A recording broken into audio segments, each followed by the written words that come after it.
El Abra es un paraje rural ubicado a 15 kilómetros de Ulapes, cabecera del departamento San Martín. Se llega hasta ahí a través de la ruta nacional número 79 que une las provincias de La Rioja y San Luis. Luego un pequeño desvío por un camino de tierra hasta llegar al destino final.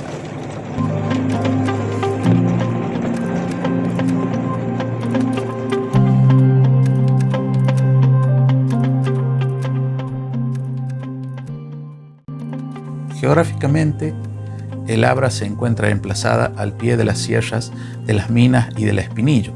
Algunos lugareños creen que el Abra significa eso, entre dos sierras.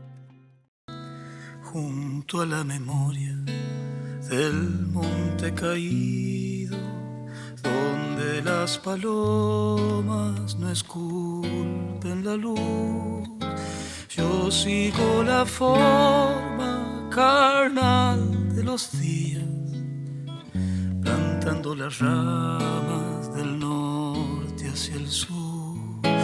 Yo sigo la forma carnal de los días, plantando las ramas del norte hacia el sur. Es una localidad muy tranquila, posiblemente por los pocos habitantes que quedan en el lugar. Aún conserva los rasgos característicos de la zona rural. Entre 7 y 8 familias habitan en este lugar.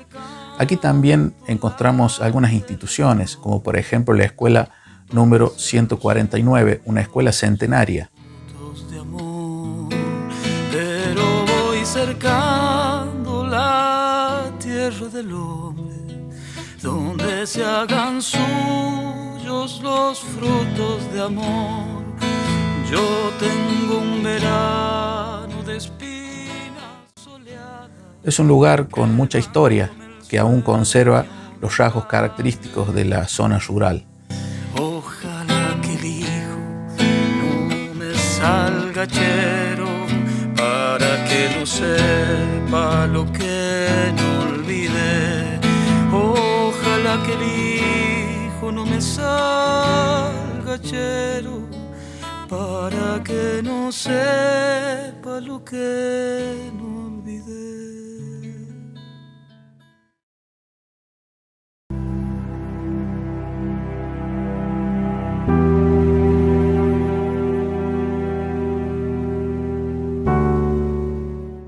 Tiene una capilla en la que los vecinos celebran cada 27 de noviembre la fiesta de la patrona, la Virgen de la Medalla Milagrosa.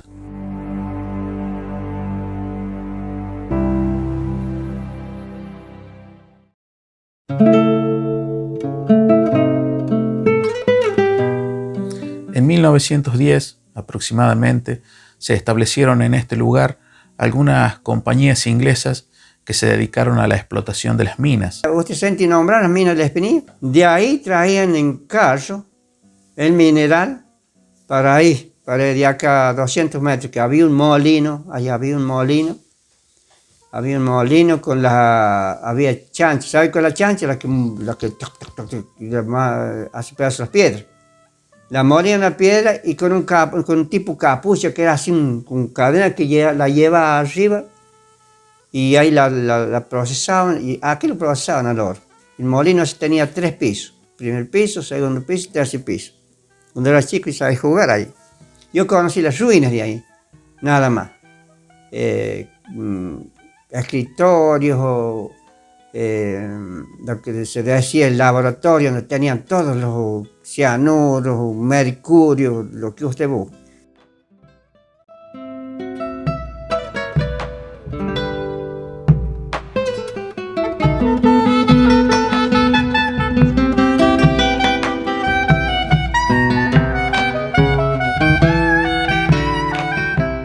Y como los ingleses trabajaron, en 1935 se fueron. Yo nací en el 48, muchos años después. Así que mi papá, mi abuela, mejor dicho, ahí lo tuvo mi papá, porque se puso de novio con algunos, eran trabajadores, eran de Mendoza. Y ahí se quedó embarazada de mi papá y Bueno, y nació él y después así se pasa la historia esa que me contaron a mí. La gente como no volvió, porque los ingleses, ellos se iban al grueso del mineral. Dice que sacaban el oro y le sacaban lo mejor, lo demás lo tiraban. Extrajeron de este lugar oro, mica, plomo, que luego era transportado a la localidad de Desiderio y Tello, a 33 kilómetros, para después ser llevado a su destino final. Porque acá hay muchos pozos, no sé, yo no me acuerdo bien cuántos son, pero debe ser como 10 a 15 pozos. Acá vean la antena, usted debe ver la antena radio, ahí son los otros pozos, los otros en la Espinilla.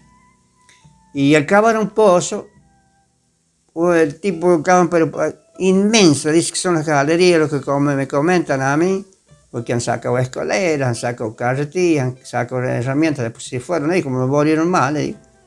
Y la gente empezó a sacar cosas, ¿cierto? Pero había pozos de más o menos 10 de fondo, con una galería de 8 a 10 metros, vuelta para abajo y así.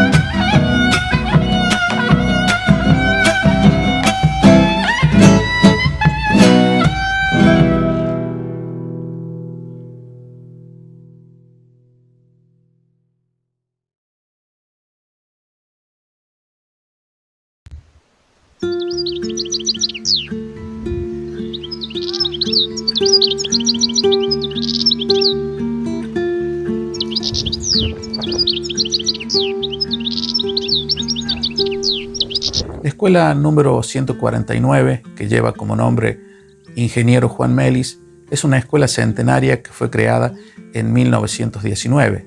Se creó como Escuela Nacional Rural de tercera categoría.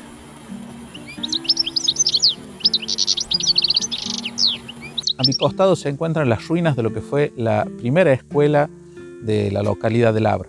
Quien estuvo a cargo de la dirección y personal único en ese momento era la directora, la maestra Lía Chaval, pero según información solamente estuvo un par de semanas y su reemplazante fue el maestro Atalíbar Salazar, quien en ese momento contaba con una matrícula de 50 alumnos.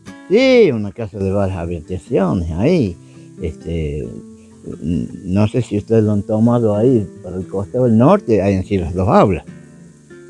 Al costado del norte y todo lo otro es casa familia. Bueno, mi primer maestro había sido doña Alzosa Guardia de Salazar.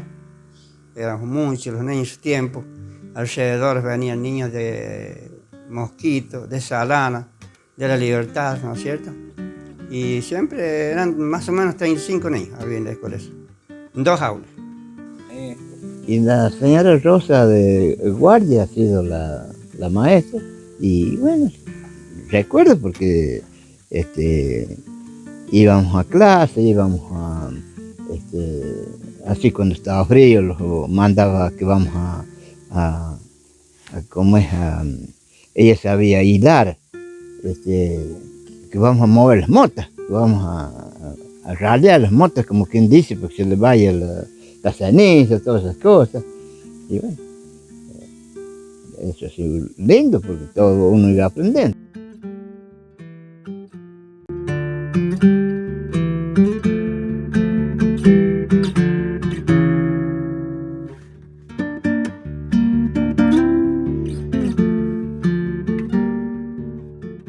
Yo era directora de la escuela de Bajo Hondo y salieron a concursos para dirección, era titular ahí en Bajo Hondo.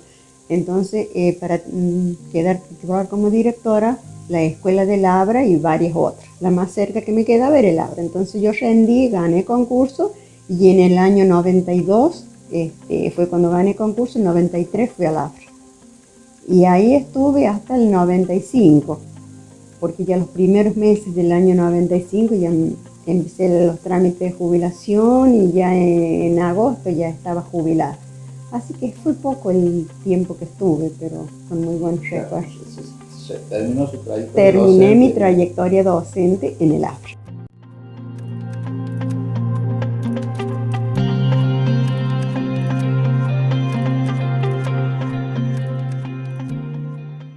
No había tantos chicos, estaba ahí entre 10, 15, 17, no más de eso, ¿no? Y era una escuela de personal único y teníamos todos los grados, o sea, yo estaba a cargo de todos los grados, más por supuesto la dirección.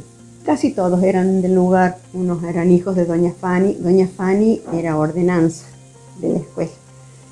Hijos de Doña Fanny, hijos de Don Muñoz, hijos de Hugo Ochoa, hijos de Flores, un vecino que vivía más allá, y había otros que iban de medio del cerro, digamos así, que eran los chicos gallardos, que Don Ángel, Don Capeto, como le decíamos nosotros, se ofrecía para tenerlos en su casa, para que no pasaran frío. No se querían quedar, los niños iban y volvían todos los días en un burrito. La comunidad de Labra era una comunidad muy linda, era de gente muy hospitalaria, muy acogedora, muy amable, muy respetuosa, de acompañar mucho a la escuela. Estaban atentos, por ejemplo, se hacían las reuniones de padres, que no eran muchos, porque al ser poca la matrícula, eran varios niños de cada padre, entonces no eran muchos, pero todos asistían y todos estaban atentos a las necesidades de la escuela. Cada uno colaboraba de la manera que podía, para bien de sus hijos, y lo mismo que en la asistencia de los niños eran muy rigurosos, tenían que venir los niños todos los días a clase.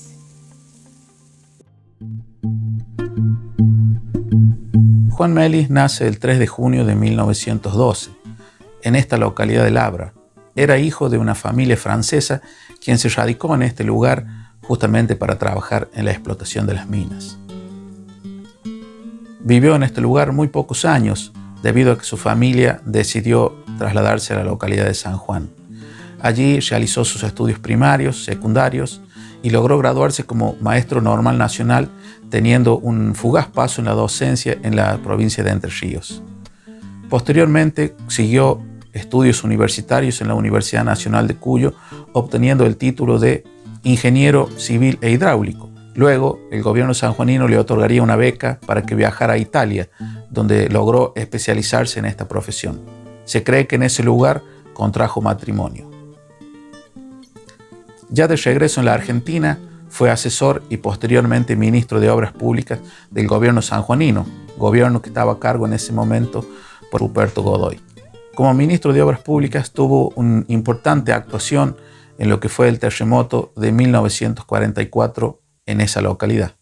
En enero de 1944 se produce una de las mayores tragedias naturales de la República Argentina, que es el terremoto, el gran terremoto. Fue de una escala de 7 puntos aproximadamente. Destruye y devasta la ciudad por completo. Las construcciones en ese momento eran totalmente de adobe, muy precarias. Destruye la casa de gobierno, la iglesia. La ciudad queda totalmente en ruinas. Era una de las ciudades más lindas que tenía el país y queda totalmente en ruinas. A partir de este terremoto surgen algunas asociaciones en pos de beneficiar, en pos de ayudar a la reconstrucción de San Juan. Aquí juega un papel muy importante. Si bien se estaba a nivel país, entrábamos en una nueva época de facto, después de la Revolución del 43. En ese momento era Pedro Ramírez el presidente. Decide Pedro Ramírez crear un comité de reconstrucción, ¿no? El Consejo de Reconstrucción.